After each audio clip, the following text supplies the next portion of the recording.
What's up guys, it's Aleks Dayum. So as you can tell by the title of the video, I'm actually going to do a Q&A today, and I'm actually very excited to sit down and answer a bunch of your questions. I just find it really fun to film and record and post it, but also I find that when I'm actually watching YouTube videos and I'm watching other people's videos, I really enjoy watching the Q&As because it's really just interesting to watch people give their different opinions and perspectives on certain topics or questions, and just share information and knowledge about certain fitness questions. So I'm really excited to do it today, and it's been a very long time since I've actually done a Q&A. It's been almost a year, so this is long overdue, this Q&A, and depending on how long it takes me to go through this, I might split this up into two parts because I do have quite a few questions, and I want to try go in depth and in detail for each question because I want to answer it properly and just give as much information as possible with each question. And also my sort of plan is to do Q&As a bit more regularly because once a year is not really often enough. I think I should do them more often because they are pretty entertaining, and depending on how well you guys respond to the video as well. But yeah, I'll probably do more Q&As in the future. This one's going to be more of an all-rounder Q&A, but maybe in the future I'll do like Q&As that are based on one specific topic, for example fitness, or the next one could be life, and just keep doing that just to like keep on doing the Q&A sort of aspect videos because I think they're going to be fun to watch and fun for me to record as well. So yeah, so I got my phone right here, and basically how I organized this Q&A was about a week ago.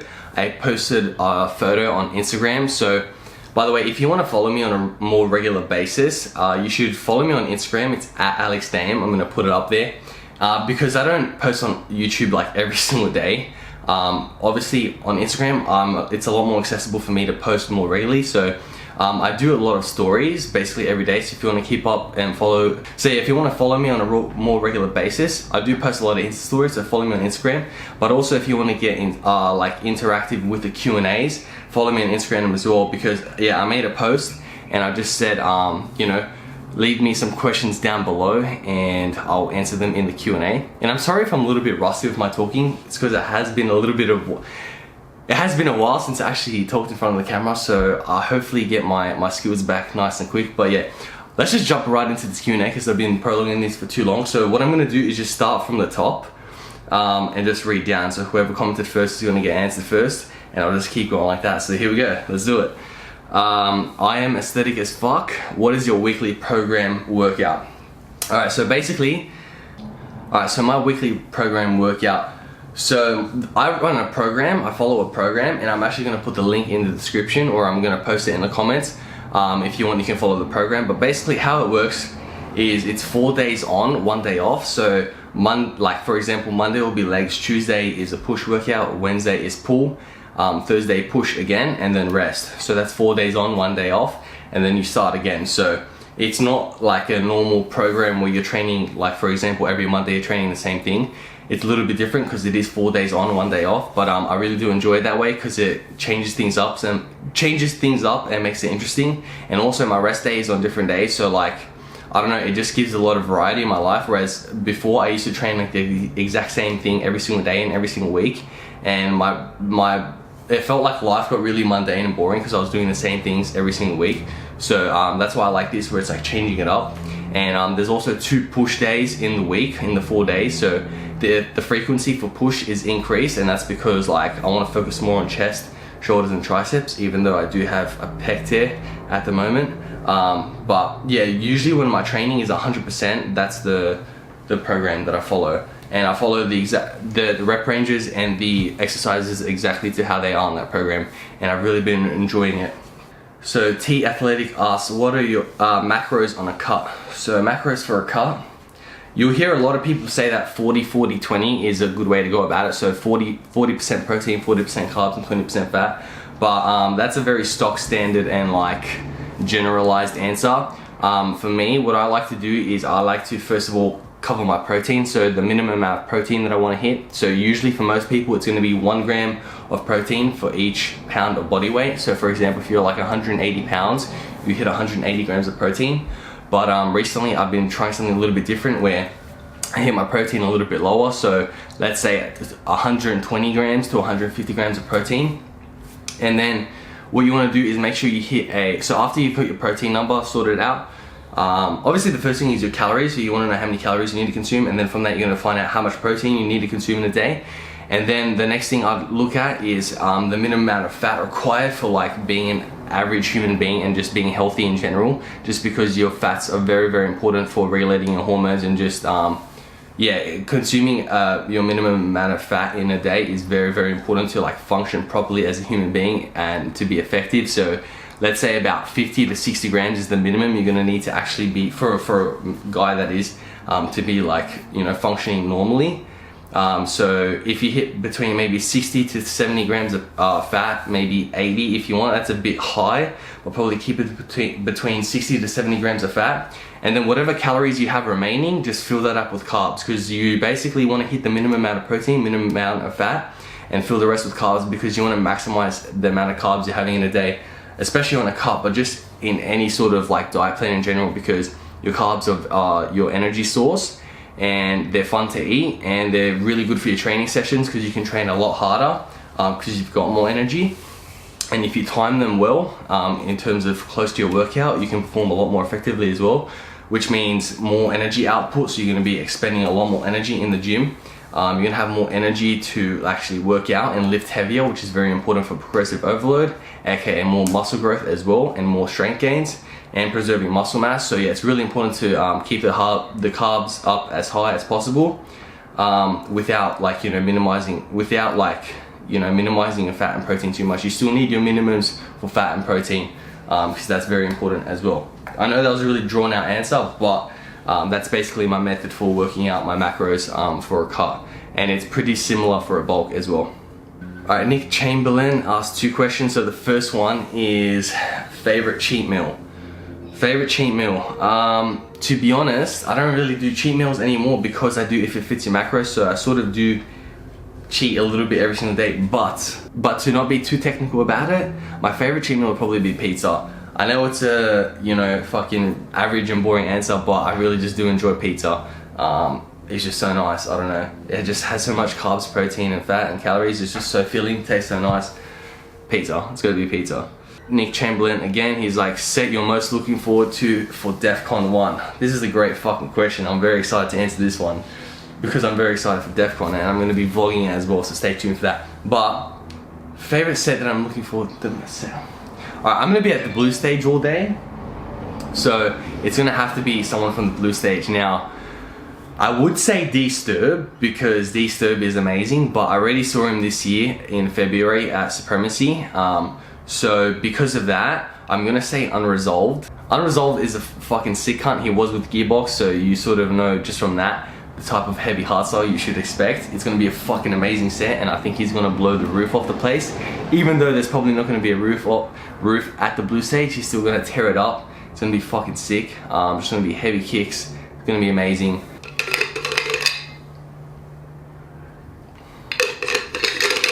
So yeah, I would say I'm most excited for Unresolved set, because a lot of people aren't going to expect it as well, because probably they don't know who he is. So it's going to have that surprise factor, so the crowd is going to fucking love it. And also, I've never seen him before either. I've just listened to his track, so I'm really keen to see him like actually perform live. So yeah. Alright, so next question is by Hayden Cleary _fit. What keeps you motivated to constantly film for YouTube? And we should tee up and train together soon. First of all, yeah bro, I'd love to get a training session together. That'd be sick, make some fucking gains. And what keeps me motivated to constantly film for YouTube? Well, as you can see, I haven't filmed in the past 2 weeks, so I haven't been that consistent lately. But there is reason for that, because I recently started a new job, but no excuses. But the main thing with YouTube, I guess, is like, I actually enjoy doing it. Like, I actually enjoy turning on the camera and talking to you guys, because it's fun. And just seeing your feedback, whether it be like when I post a video, you just see the viewers go up on the video, and also people subscribe, and then people like the most motivating thing for me is like when I see people like comment on the video and sharing their thoughts about like what they liked about the video, or just like giving me feedback. That's like the most like important part for me. That really does motivate me. And yeah, also just like I try to like center my YouTube channel around like the things that I'm doing in life. So mainly it's going to be fitness. So you know, I'm really passionate about these things anyway, so sharing it with other people is really like fun. and also just being able to potentially like help other people with knowledge, or even just my videos could maybe help inspire or motivate people. That's like a really cool idea that I'd like to think I'm able to like positively impact other people in some sort of way, which is really fucking cool. So if I can do that just through, you know, creating content and making videos, which is fun as well anyways, then yeah, that's just like a very motivating thing. And I feel like it's a very it's like a cycle of like, you know, give and return sort of thing, whereas like, you know, I create these videos and hopefully they're helpful, and it provides me with like satisfaction that way as well. So I don't know, it's just the whole YouTube game, I'm very like into it, and I watch videos a lot on YouTube, and I know how much other people's videos impact me in terms of like motivating me just to like get shit done in life. So I feel like if I can do that for other people, that's very motivating. So yeah, Tons Newen, I think it's Tony Newen, but it's spelled a bit with Tons_Newen. Percentage body fat at the moment, roughly. Honestly, right now I'm not the leanest I've ever been, that's for sure. Just because I have been bulking pretty hard, and because just within the past month or so my training has been inconsistent because of my injury. Maybe 11, actually probably 11 to 12% is probably like the range that I'm in right now. He asked another question: how many exercises for each body group per pull slash I'm guessing he's trying to say push day, so pull and push day. So for example, like I think if you're doing push, you obviously want to hit your if you're doing push, you obviously need to do your compound movement, which is going to be a bench press, or it can be incline bench press, and then you should do some sort of so that's one chest exercise, and then maybe do 2 isolation exercises for chest, so that's 3 altogether. So for shoulders, you want to do like 1 pressing movement, because that's going to target mainly your front delts, and then you need to do 2 isolation exercises, so 1 to target your side delt, the side head of your delt, and then you need to do 1 isolation exercise to target your rear delt as well. So you're basically hitting all 3 heads of your delt, which is the most important part. And then for triceps, you can hit like 1 or 2 exercises for triceps. I only hit 1 in the program that I'm doing, but if you want to do 2, you can do 2.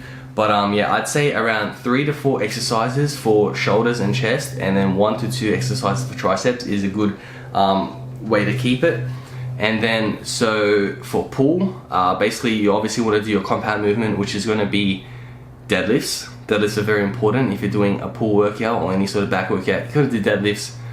Don't ignore it. It's a very beneficial movement. And then you want to do like probably 3 to 4 exercises of like rows, lat pull downs, any sort of rowing, stuff like that. So that's about, let's say 4 to 5 exercises for back, and then you also want to hit traps as well, at least 1 exercise for traps. And then for biceps, maybe 2 to 3 exercises, because they're a smaller muscle group. But obviously the most important thing as well is going to be your frequency. So yes, it's important how many exercises you do for chest and back and all that in one training session, but what's more important is how frequently you hit those muscle groups. So, you know, for example, right, if you're hitting, like I used to hit like 7 exercises for chest on like on one day, right? Let's say chest Mondays, and then I would wait a whole 7 days to train it again. You're gonna be much better off to split those exercises over 2 days to hit chest more frequently, because that's gonna increase the amount of muscle protein synthesis that you're triggering, which means more gains. So yeah, it is important to have a certain guide for how many exercises to do for each muscle group, but what's always going to be more important is the frequency that you actually hit those muscle groups. So make sure you keep that in mind. That's the most important part. And then he asked, do you do any cardio? Yes, I do cardio, but I do the cardio that I enjoy, which is walking on an incline on a treadmill for about 20 to 30 minutes after my sessions. Lately I've been doing it after every single session, so about 4 to 5 times a week, because of my injury, my energy expenditure is lower, so I focus a bit more on cardio. But I think doing cardio year round, at least 2 to 3 times a week, and increasing that when you're shredding is important just for like general health. And it's just I find that like I get a lot of mental clarity when I do any sort of cardio. So make sure you do the cardio that you enjoy. For example, it could be walking outside, walking on the treadmill, running on the treadmill, doing HIIT cardio, going on the bike, going on the set master. It doesn't matter, whatever you enjoy, make sure you find that and do that. But I do recommend doing cardio on a pretty regular basis, even if you're bulking. just because, yeah, I think there's a lot of good benefits for your health. Teresa Trends, she asked, if you weren't doing YouTube, what other paths would you have taken? I'm gonna indulge in this idea because it's, obviously you asked it, but I'm actually very hesitant and scared to do so. But if I wasn't doing YouTube, what other paths would I have taken? Well, let's see. I would probably be working a part-time job while I'm going to university, and then I would get my business degree, and then I would obviously try to find a full-time job from there, probably working in an office for a company that I don't really care for, doing a role that I don't really give a shit about and that I probably despise. And I'd probably just be going to work 5 days a week, which is about 40 hours, and then just coming home and going to gym, and then eating, and then going to sleep, and then waking up, and just repeating that vicious cycle of not really enjoying my life, except for maybe the time when I have the weekends off, and then that's when I get to, you know, enjoy my time with some freedom. And then I'd go back on Monday and work for, you know, that manager and boss that I hate, that that every interaction I have with him or her is not enjoyable at all, because, you know, they're just giving me the dick about how much work I'm not getting done or what needs to be done for the week or some shit. So yeah, it'd be around that. I'd say that's probably the path that I would have taken if I wasn't doing YouTube. So yeah. Who knows, I might still end up doing that, you never know. And then, what was your high school experience like? Okay, I'm gonna start from the beginning, because year 7, when I first entered high school, I was actually really scared. When I was a kid, when I was younger, I was really scared about growing up in general. I don't know what it was, I just had fear about it. Maybe it was fear of change. And so in year 7 and 8, I actually got bullied quite a lot, because I had a fringe and stuff, and people used to call me Justin Bieber and that. And I don't know, I think I did get bullied quite a lot when I was in year 7 to year 8. And then that sort of stopped when I got a little bit older. But honestly, when I was getting bullied in year 7 and 8, it didn't really affect me in a really bad way. I was still generally pretty happy. But yeah, I would just go to school, kick back, and go home and play video games and fuck around. And then high school, I found for me got better as I got a little bit older, just because me as a person started to change, and I just became a better person in general. So I started going to the gym, started lifting, started the video game addiction went down because I started getting addicted to lifting, which was very, very important for me, because it improved my social confidence and just confidence in general, just with people, which was really important. And yeah, just made my quality of life a lot better. But yeah, I think my high school experience was good. I never really took it way too seriously. I never stressed myself out about exams or assignments, because I always knew that at the end of the day I was always going to get them done. So I never really put any unnecessary pressure on myself. And yeah, I just if I really cared about an assignment or a test or a subject, I'd really go hard for it, but nothing too crazy. And so yeah, it was just pretty stress-free, and it was a good experience, to be honest. I enjoyed high school a lot.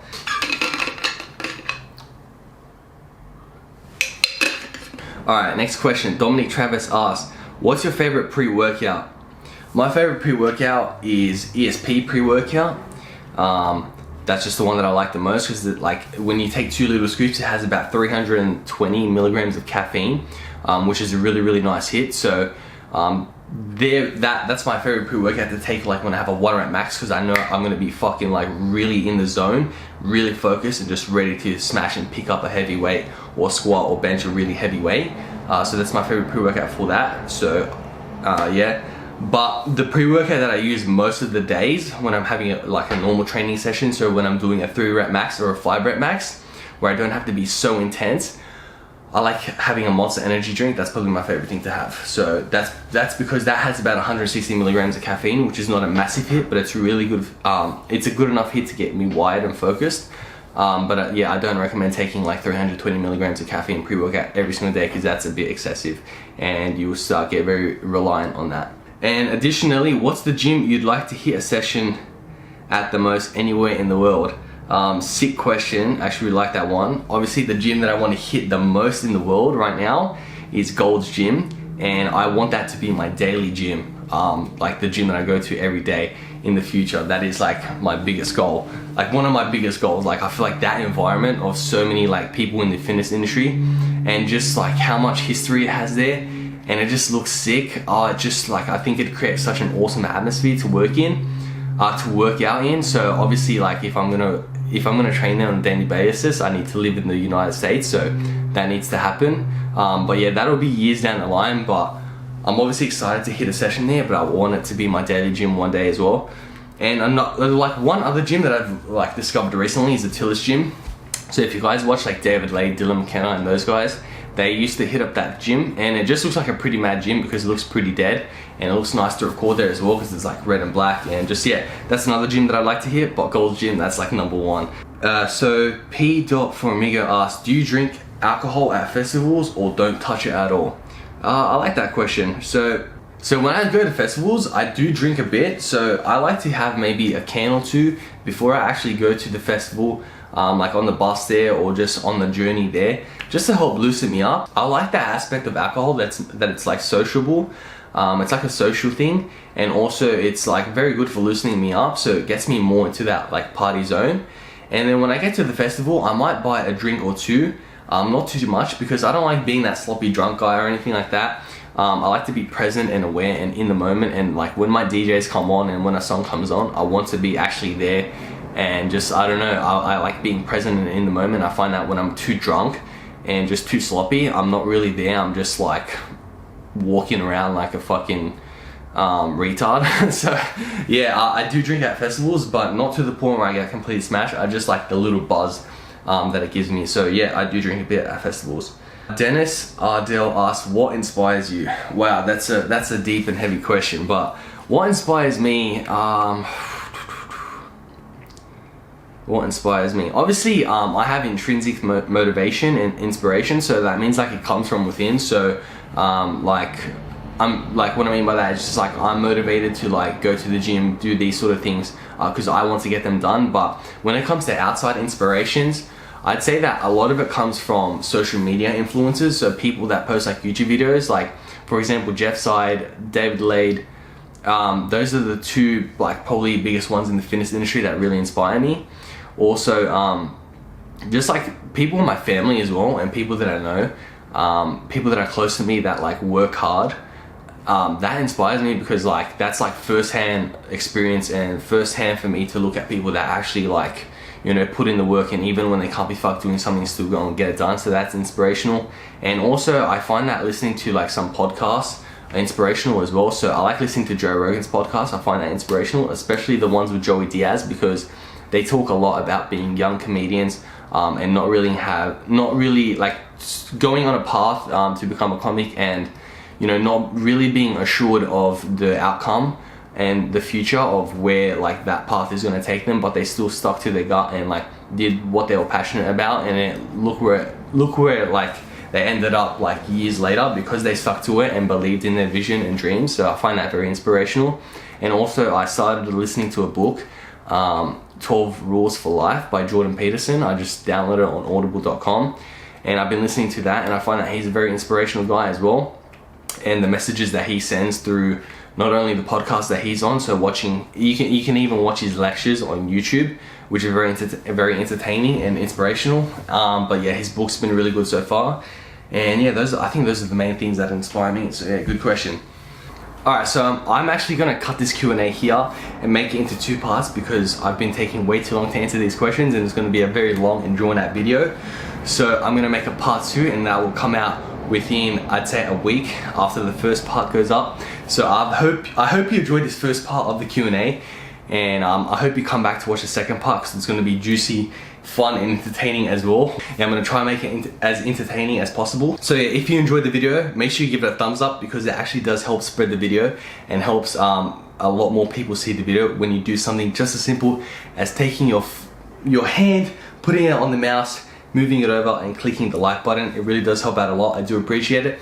And also, if you're enjoying the video, make sure you hit the subscribe button as well, because that's going to notify you the next time when I upload a post, like when I upload a video, which is going to be the part 2 for this Q&A. So yeah, make sure you hit the subscribe button. So yeah, I'll see you in the next video for part 2 of the Q&A.